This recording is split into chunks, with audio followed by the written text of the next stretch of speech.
And nature is like a medicine. Like it literally is a medicine to you. Like people that go, you don't have to go hunting, you don't have to go fishing, just go fucking hike, man. Just go hike up to the top of a mountain and look out.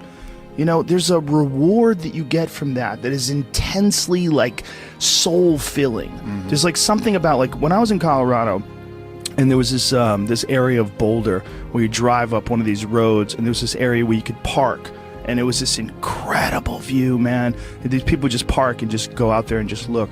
But you get there and you park and you go, fuck, because you would see, you're literally seeing the Continental Divide, these snow-capped mountains in July.